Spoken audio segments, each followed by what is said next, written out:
사용하는 무기는 누구의 것인가? 네, 내가 사용하는 무기는 누구의 것인가? 라는 제목으로 말씀을 나누도록 하겠습니다. 혹시 여러분 다큐멘터리 좋아하세요? 우리 청소년들 다큐멘터리 좋아하세요? 지금 좋아하면 조금 이상한 거긴 한데, 저는 어릴 때 어르신들이 다큐멘터리를 이렇게 신방 가보면 아버지 따라서 다큐멘터리를 그렇게 보시는 거예요. 그러면 저 재밌는 걸 도대체 왜 저렇게 보고 계시는가 싶었거든요. 그런데 요즘 제가 보고 있어요. 제가 자꾸 다큐멘터리를 틀고 있더라고요. 나이가 들어간다라는 거죠. 그리고 세상을, 삶을 조금 더 디테일하게 보는 눈이 생긴다라는 생각을 해봅니다. 최근에 본 다큐멘터리 한 장면이 굉장히 재미있고 흥미로웠습니다. 마야 문명을 탐사하는 그런 탐사대와 관련된 그런 다큐였는데, 그러니까 이 탐사팀이 거대한 밀림 위를 헬기를 타고 날아다니는 거예요. 그러면서 라이다라는 레이저를 그 아래로, 지면 아래로 계속해서 쏘면서 가는 겁니다. 그럼요, 신기한 게 그냥 산이었거든요. 그냥 밀림이었거든요. 그런데 보이지 않았던 도시의 윤곽이 이렇게 싹 드러나는 겁니다. 너무 신기하더라고요. 그러니까 여러분 이런 거예요. 눈으로는 발견할 수 없는 것이었는데, 그러나 분명히 존재하고 있었던 그것이 라이다 레이저 이것 하나로 인해 발견되고 보여지는 거예요. 오늘 본문이 이 구도에서 보면 틀림없습니다. 예수님이 한 회당에 들어가셨는데 거기 귀신 들린 한 사람이 소리를 질렀다. 그게 23절이죠. 읽겠습니다. 시작. 마침 그들의 회당에 더러운 귀신 들린 사람이 있어 소리질러 이르되. 여기서 우리가 주목할 건 회당에 말씀을 가르치는 신앙적인 무언가를 하는 회당에 귀신 들린 자가 함께 있었다. 이 사람은요, 예수님이 오시기 전까지만 해도 같이 말씀을 들었고요, 같이 대화도 사람들과 나눴을 겁니다. 아무도 그가 이런 상태인지 몰랐다라는 거예요. 이 시대의 구도를 보여주는 그림입니다. 마가복음이 이런 패턴이 계속해서 반복되거든요. 예수님이 가시는 그곳에 귀신이 드러나고, 그 뒤에 보면 항상 종교 지도자들이 예수님을 공격하는 모습이 나오고, 이게 패턴입니다. 하나의. 하고 싶은 얘기가 있어요. 뭐냐면 에베소서 2장 2절 같이 읽습니다. 시작. 그때 너희는 공중의 권세 잡은 자를 따랐으니. 보이는 게 다가 아니라는 거예요. 공중 권세 잡은 자가 있다, 영적 세계가 있다라는 것을 우리에게 드러나고 보여주는 것입니다. 사단이죠, 사단. 그리고 사단의 졸개들. 우리가 뭐 귀신, 뭐 드라큘라 이렇게 하는데 그런 애들은 없어요. 그저 우리를 기만하고 속이고 이용하기 위한 사단의 공작, 사단의 졸개들의 행동일 뿐입니다. 이놈들은 지금도 수많은 방식으로 시대가 하나님을 대적하도록, 하나님의 백성이 하나님의 백성으로 살지 못하도록 공작을 펴고 있다는 것을 성경은 우리에게 보여주는 겁니다. 심지어 어때요? 하나님을 예배하는 회당, 그 한복판에서조차 이런 일이 일어나는 거예요. 저희 아버지가 젊었을 때 은사가 많으신 분이에요. 저희 아버지는 목회자지만. 그래서 오랜 기간 부흥 강사로 이렇게 살아가셨던 분인데, 근데 저희 아버지가 젊었을 때 하루는 기도를 워낙 많이 하시는 분이니까 교회에서 이제 철야 기도를 자주 하셨어요. 그래서 저도 아빠 어딨나 하고 항상 올라가면 아버지가 기도하셨던 기억이 있는데, 근데 혼자 기도하고 있는데 갑자기 누가 이렇게 목을 조르더래요. 근데 이걸 너무 강하게 졸라서 본인이 숨도 쉴 수가 없고, 이게 뭔가 영적 대결이라고 생각해서 사단아 물러가라 말하고 싶은데 이게 졸리니까 목소리조차 나오지를 않더래요. 이러다 죽겠다 싶은 그 순간에 갑자기 철야기도 하기 직전에 읽었던 책이 마귀를 대적하라는 책이에요. 그게 아버지 그 서고에 있거든요, 여전히. 그 책의 한 대목이 생각나더래요. 뭐였냐면 예수의 피가 나를 덮었다. 그러는 순간 이 압력이 스르르 풀려서 정신을 딱 차려보니까 본인이 이러고 있더래요. 어렸을 때 이게 너무 무서웠어요. 저게 뭐지? 저게 뭐지? 여러분, 사단이 실제한다라는 거죠. 지금도 분주하게 악한 사역들을 하고 있다라는, 너무 이것을 여러분 이렇게 신비적으로만 보지 말되 실체가 있다, 이건 여러분 우리가 가지고 와야 되는 거죠. 그런데 이 시대는 어떻습니까? 이런 얘기하면 불편해해요. 불편해요. 영적 세계? 귀신? 사탄? 뭔가 굉장히 비과학적이고 비성적인 말을 한다. 그렇게 취급합니다. 여러분, 제가 이 설교를 2주 동안 준비했습니다. 그래서 이 부분에 대해서 여러분들과 제대로 나눠야 되겠다 싶어서. 요즘 시대의 목사님, 누가 그런 거 믿습니까? 이 흐름을 만든 철학자가 있습니다. 칸트. 순수이성 비판이라는 그 책을 통해서 이 사람이 기독교의 치명상을 입힌 철학자 중에 대표적인 사람입니다. 그는 이성으로 증명할 수 없는 어떤 영역 밖의 모든 것은 믿을 수는 있어도 증명할 수는 없다라고 굉장히 멋있게 말했습니다. 여러분, 이게 근데 굉장히 심각한 생각입니다.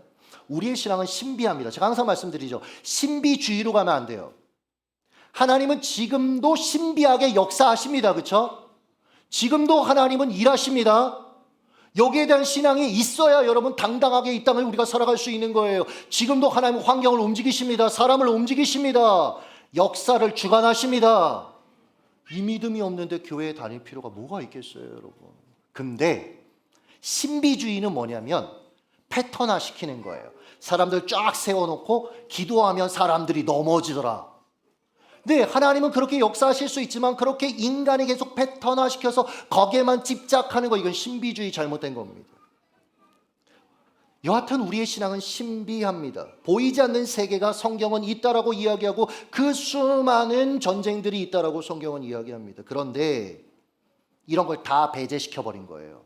그 결과 기독교가 설 자리는 어디로 지정해 주셨냐면 도덕과 윤리의 영역.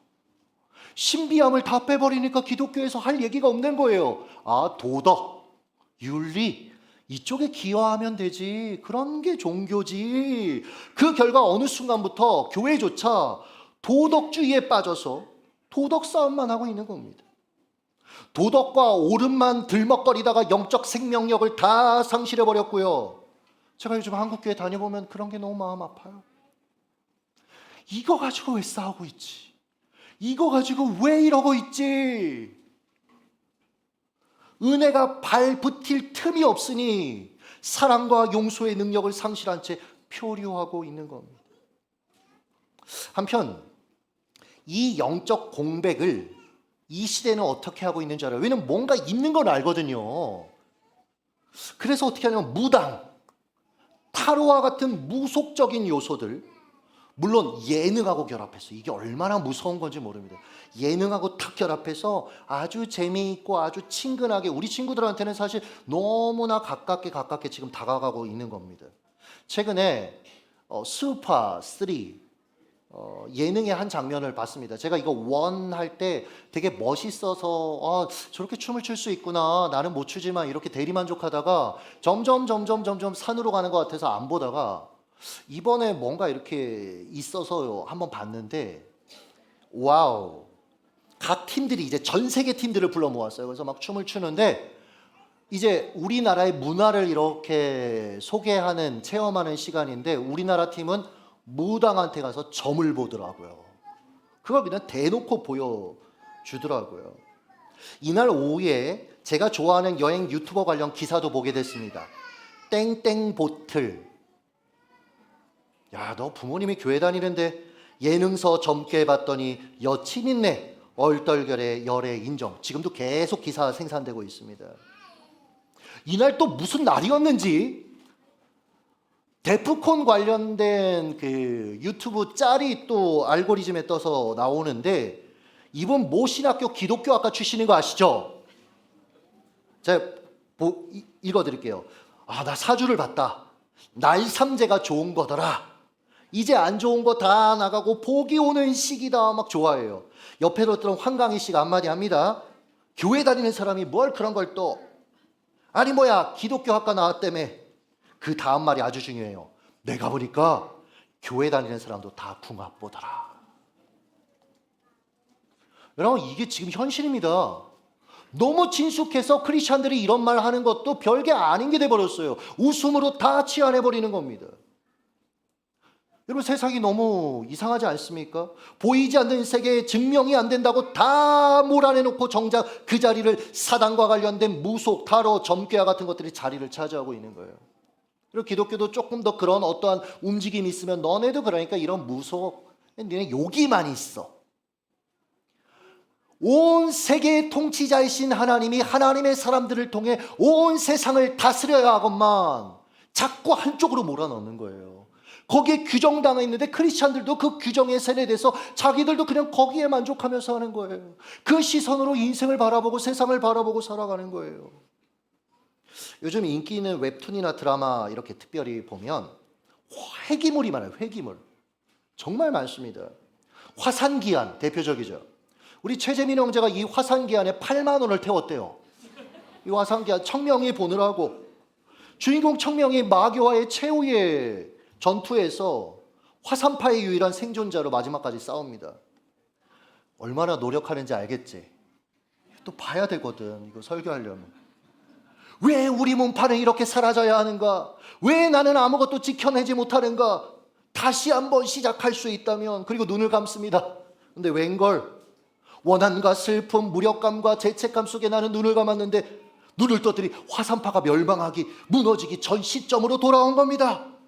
과거 고수였던 기억과 내공과 힘은 그대로 가지고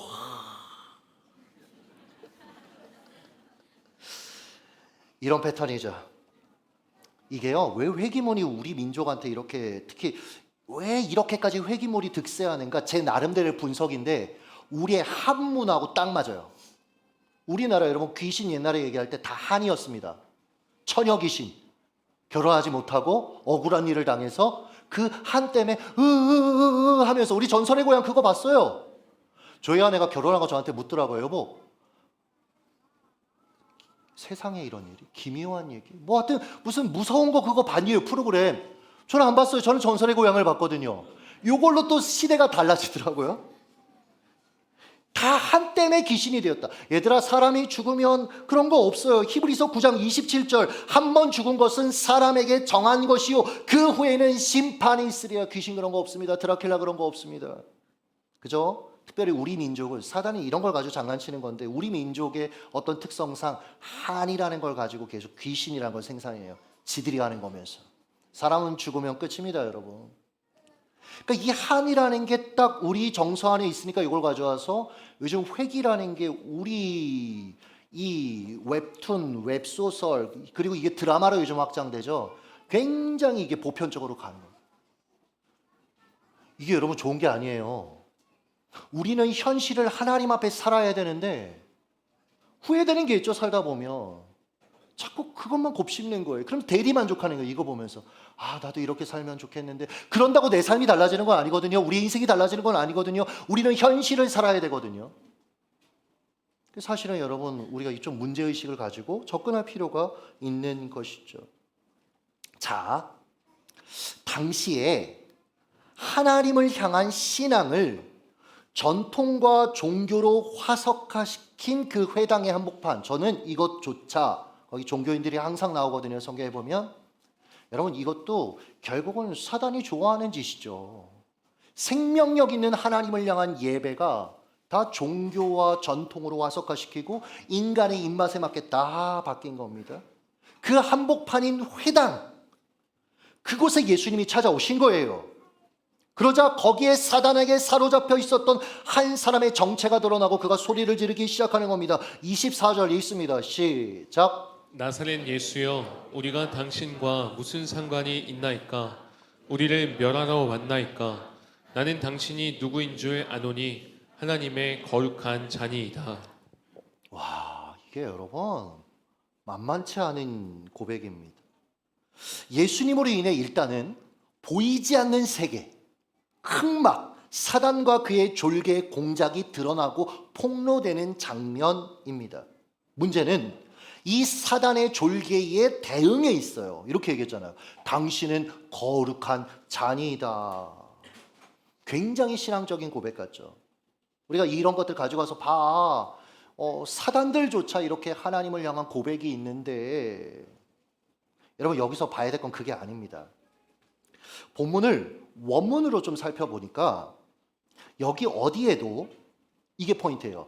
이 사람이 이전부터 귀신 들린 상태였다, 아니면 주변 사람들이 그가 그런 상태인 것을 알았다라는 흔적이 없어요. 이게 헬라어는 그런 것들을 잡아낼 수가 있는 거거든요. 즉 사단은 이 사람을 통해 당시 종교 지도자들이 예수님의 첫 사역부터 예수님을 오해하고 예수님을 공격해서 예수님의 사역이 좌절되도록 공작을 펴고 있는 겁니다. 무슨 얘기냐면 멀쩡한 사람이 갑자기 당신은 하나님의 거룩한 자입니다. 하나님의 거룩한 자. 이거 종교 지도자들 입장에서 알레르기를 일으키는 반응이에요. 참담하다. 어디 감히 인간 따위가 하나님에 대해서 하나님의 거룩한 자로 자처하나. 큰일 날 일입니다. 그 당시의 분위기로 보면. 그러니까 이런 거죠. 야, 너 이 사람한테 도대체 뒤에서 뭐라고 가르쳤길래 이 사람이 이런 식으로 말하는 거야? 오히려 예수님이 공격당할 수 있는 공작이라는 거예요. 물론 팩트입니다. 그의 말은. 주님이 거룩한 자 하나님의 아들이신 거 맞아요. 그리고 주님 앞에 사단의 세력은 아무 힘도 없다라는 것도 맞고요. 그러나 그 맥락과 의도가 중요한 거죠. 그래서 주님이 어떻게 하셨습니까? 25절에 보면 잠잠해라. 입을 막아요, 여러분. 이상하다고 느끼지 않으셨습니까? 오, 제대로 고백했네. 계속 고백해. 아니요, 잠잠하라. 의도를 아시니까. 중요한 적용점이 있더라고요. 옳은 말, 바른 말, 사실에 입각한 말보다 더 중요한 게 있습니다. 즉 어떤 의도와 어떤 상황에서 말하느냐, 이게 더 중요하다라는 거예요. 주님이 기뻐하시는 말인가? 이게 더 중요하다라는 겁니다. 이 관점에서 전에 제가 묵상에서 한번 나눴어요. 정직은 솔직함이 아니다. 정직은 솔직함이 아니에요, 여러분. 성경적 정직의 핵심은 잠언 25장 11절 한번 읽어주시죠. 시작. 경우에 합당한 말은 아로새긴 은쟁반의 금사관이라. 포인트는 경우에 합당한 말입니다. 즉 시기적절한 말, 그게 성경적 정직이에요. 예수님을 향해 거룩한 자라고 말했던 이 귀신 들린 자의 말은 시기적절하지 않았습니다. 오히려 주님을 어렵게 하는 도구죠. 그리고 그런 의도를 가지고 말했을 겁니다. 그래서 우리는요, 늘 무언가를 말하기 전에 기도로 숙성시켜야 돼요. 답답해서 말하거나 누군가에게 공격할 의도로 말하거나 무언가 내가 가지고 있는 그 의도를 기도 가운데 계속해서 숙성시켜서 그 말을 계속해서 다듬어야 됩니다. 그리고 주님이 원하시는 가장 시적절한 때에 그 말을 할 수 있어야 하고, 그렇게 하다 보면 사실 그 말은 다른 말로 바뀌어 있습니다. 지적하는 말이 오히려 상대를 세우는 말로 바뀌어 있어요. 그래서 여러분, 한마디 하고 싶으실 때 기도로 숙성시키셔야 돼요. 꼭 누르고 기도로 숙성시키셔야 돼요. 주님 도와주세요. 주님 도와주세요. 이건 가족 안에서 특별히 너무 중요한 거예요. 너무 친밀하고 너무나 가깝기 때문에 우리가 함부로 말할 때가 얼마나 많이 있냐라는 거죠. 한편 이 귀신 들린 자를 대하시는 예수님의 모습이 저는 이 말씀을 묵상하면 묵상할수록 너무 인상적인 거예요. 25절 한번 읽어주실래요? 시작. 예수께서 꾸짖어 이르시되 잠잠하고 그 사람에게서 나오라 하시니. 보세요. 예수님이 꾸짖으셨는데 누구에게 꾸짖으셨냐면 그 사람에게서 나와라, 사단의 졸개를 향해서 꾸짖으셨어요. 그 사람이 아니라. 주님은 사람과 사단의 졸개를 구분하셔서 대하셨다라는 거예요. 이 지점 굉장히 중요합니다. 제가 중학교 때 교회 태권도 관장님 중에 무당 신내림을 막 이제 원하지 않는데 받았던 분이 있었고, 이분이 이제 교회 본인은 그렇게 살고 싶지 않다고 결국 찾아 교회에 오셨어요. 그러니까 이제 늘 이분을 위해서 기도하고, 정말 재미있는 현상이 많았어요. 말씀만 들으면 모두가 듣도록 하품을 이러면서, 하여튼 정말 여러 가지 뭐 헛구역질을 하거나 여러 가지 그런 상황들 속에서 이분을 위해서 이제 예배만 끝나면 저희가 기도해 줬단 말이에요, 성도들이 같이. 근데 저도 그때 한창 막 산기도하고 이럴 때였어요. 중학교 때 막 이제 뜨거워서, 그래서 이제 어리지만 너도 와서 같이 기도하라고 해서 같이 기도하는데, 제가 막 기도하는데 너무 화가 나는 거예요. 그래서 막 기도하면서 제가 이분 가슴을 막 쳤나 봐요. 사단아 물러가라, 사단아 물러가라 하는데 저희 어머니가 갑자기 제 손을 탁 잡으셨어요. 그러더니 어머니가 했던 말이 지금도 잊혀지지 않아요. 통영아, 이분도 하나님이 사랑하는 한 사람이야. 지금 이렇게 신내림 때문에 이러고 있지만 이분도 하나님이 사랑하는 한 사람이야. 그렇게 때리면 안 되는 거야, 기도할 때. 그때 제가 어린 마음이 굉장히 이게 저한테 깊이 다가오더라고요. 이때 이후에 이와 같은 일들이 왜 사역하면서 없었겠습니까? 그러면 그를 한 사람으로 항상 대하려고 했어요. 한 번은 청소년 수련회 기간에 수련회에 막 이렇게 집회를 인도하고 기도하는데 한 아이가 막 고성을 지르면서 이제 그러한 현상을 보이는 거예요. 막 교사도 어쩔 줄 몰라 하고 제가 그래서 얘기를 했어요. 이 아이를 빨리 아무도 없는 방으로 좀 옮겨서 선생님들 같이 계시고 그럼 제가 가서 같이 기도해 주겠다. 왜냐하면 얘가 친구들 앞에서 막 그런 모습을 보이면 그 이후에 얘가 공동체한테 살아가는 그 삶의 과정 속에 이게 쉽겠냐라는 거예요. 그래서 항상 다른 곳으로 빨리 옮기고 기도해주고 이랬던 기억이 있어요. 여러분, 우리가 미워하고 대적해야 될 대상은 그 사람을 조종하는 악한 영이지 사람이 아닙니다. 지금 여러분 이 시대가 서로를 향해 계속해서 반목하고 있죠. 어둠의 영을 향해서 우리가 선포해야 하는데 여러분, 사람을 향해서 우리는 항상 긍휼의 시선이 있어야 합니다. 주님이 그를 자유케 하시도록 기도해야 하고요. 최근에 대기업 3사를 섭렵한 노영 씨, 크리스천이기도 하고 한동안 굉장히 핫했어요. 이분이 올리브 영이나 여러 군데를 섭렵한 분이기 때문에. 근데 이제 개인적인 탈세 문제로 한동안 자숙하다가 요즘 이제 다시 나오시는 것 같아요. 어떻게 시선으로 봐야 할지 사실 고민이 많지만 그러니까 이분이 최근에 회사 생활 똑똑하게 하는 법이라는 영상을 만들었는데 이거 굉장히 유익하더라고요. 리더십과 팔로워십 이 두 가지를 어떻게 우리가 봐야 하는가 이런 얘기였는데요. 인상적인 대목이 많아서 좀 소개해 주겠습니다. 팔로워십에게 한 조언을 그녀의 말투로 그냥 요약해서 빠르게 읽어드릴게요. 리더의 인성을 평가하는 건 안 좋은 일이다. 회사에서 만난 사람을 자꾸 인성이나 인격을 가지고 생각하면 일이 복잡해진다. 나는 그럴 때 묻는다. 그 친구들에게. 니네 부모는 마음에 드냐고. 니네 누나는 마음에 드냐고 인격이. 회사에서 가족보다 더 많은 시간을 보내는데 내가 그 사람의 인격을 파악하고 자꾸 그 사람의 어떤 나쁜 점을 보기 시작하면 나만 괴롭다.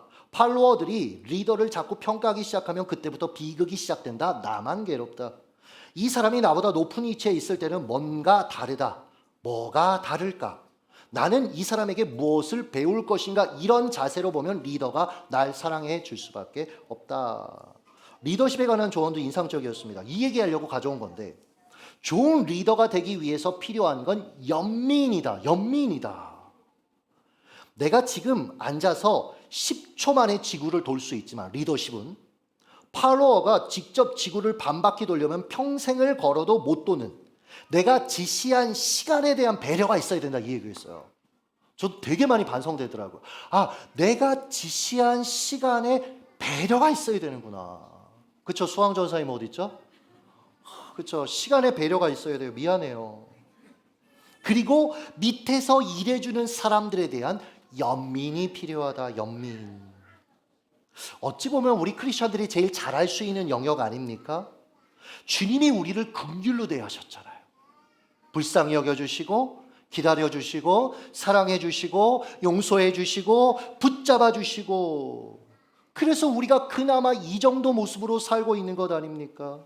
그런데 어느 순간 도덕 싸움하는 거예요. 옳음 싸움하는 거예요. 그러다 결국 주변 사람들을 향한 연민이 사라지는 거예요. 교회 안에서도 서로를 정말 긍휼의 시선으로 바라봐야 되는데 옳음 싸움하다가 어느 순간에 상대를 괴물로 해석하고 완전히 나와 다른 타자로 해석해서 함부로 대하고 함부로 말하고 그러면서 한국교회가 지금 깨어지고 부서지고 새로운 담임 목사님 왔는데 거기서 오자마자 그런 싸움 시작해서 교회가 앞으로 치고 나가지 못하고 서로 탓하고 구조적인 문제에 그냥 꽁꽁꽁꽁 묶여 있어요. 여담이지만 제가 몇 주 전에 정확하게 얘기하면 안 돼. 1만 명 미만 그런 상당히 큰 교회에 담임 청빙이 왔었어요. 별로 안 놀래. 자기들이 목사면. 근데 제가 그때 오신 장로님들한테 그 얘기를 했어요. 정중하게. 전혀 1초도 망설이지 않았어요. 저희 아내가 봤어요. 1초도 망설이지 않았어요. 가지 않겠다라고 그랬어요. 왜냐하면 다른 걸 다 떠나서 저는 이 더세움 교회가 생명력 있는 교회여서 좋아요. 저는요, 하나님만 예배하고 하나님 바라볼 수 있고 그 안에서 서로 사랑하고 서로 하나 되고, 제가 이러한 교회를 놔두고 거기 가서 5, 6천 명 구조 싸움 하라고요. 또 정치적으로 이렇게 잘해서. 여러분, 근데 좀 섭섭한 게 있어요. 나는 안 가는데 성도들은 자꾸 이사를 가더라고요. 나한테 목사님, 예전에 그런 성도가 있었어요. 봤나 봐요. 본인이 보기에도 언젠가 갈 것 같나 봐요. 목사님, 저희 목사님 때문에 교회에 등록한 거니까 어디 가시면 안 됩니다. 근데 이사 갔어. 나쁜. 농담이에요. 여러분, 도덕 싸움 하는 거 아닙니다. 교회는 오름 싸움 하는 거 아닙니다. 주변 사람들을 향해서 예수의 긍휼로, 예수의 연민으로, 날카롭게 분석하고 한마디 하고 앉으려고 하고 평가하고 판단하고 비판하는 게 아니라 주님의 시선으로. 내 남편을 주님은 어떻게 보실까?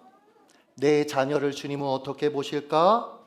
내 동생을, 내 친구를, 교회 안에서 내 형제와 자매를 주님은 어떤 시선으로 보실까? 여기서 출발할 때 한 사람이 살아날 기회를 얻는 거예요. 같이 부딪히고 싸우면 상황만 더 악화되는 겁니다. 최근에 제가 꿈땅에 가서 책 수정을 어떻게 해야 될지 이번에 출판사에 또 한 번 까였어요. 안 쓰고 싶어요. 이제는 제가 쓰고 싶은 게 있는데 이게 조금 더 이렇게 이 시대 안에서의 어떤 것들이 계속 얘기가 돼서, 그래도 또 어떻게 해요? 또 써야 되니까 이제 어떻게 구상해야 되나 또 구상하고 있는데, 한 성도님이, 제가 정신을 못 차리고 계속 이제 녹음을 하고 제가 요즘 녹음하거든요. 계속 이제 책 구상하는 것들을 막 녹음하고 중얼중얼 거리는데 그래도 와서 인사를 하시더라고요. 갓난 아기를 이렇게 자전거에 태우고 이렇게 오셔서 인사를 하시더라고요. 그래서 제가 정신이 없으니까 그냥 인사만 했어요. 감사해요, 반가워요, 꿈땅에게 이렇게 보러 오셨군요. 그러고 나서 또 정신없이 녹음을 하는데 잠시 뒤에 누가 오는지도 몰랐어요. 이렇게 음료수 하나를 이렇게 놓고 가는 거예요. 그 자매였어요. 그러니까 본인이 이렇게 목회자가 그러고 있는 그 모습이 너무 안타까웠는지 음료수를 사다가 또 그 아이를 데리고 그 태양볕에 또 가서 가져다 주시더라. 너무 격려가 되는 거예요. 야, 그래, 책 안 나와도 된다. 나는 너무 행복한 사람이다. 요 시점에 우리 교역자들도 비슷한 걸 겪었습니다. 한 가정이, 남편하고 아내와 애들이 이렇게 교역자들 저녁에 식사하시라고 분식을 사가지고 끄떡끄떡해서 그대 분식집에서 사가지고 이렇게 가지고 왔는데, 비슷한 시기에 또 이런 일도 있었어요. 한 가정은 전사님들 강도사고시 합격했거든요. 그날 그래요. 이거 박수할 일이에요, 진짜로.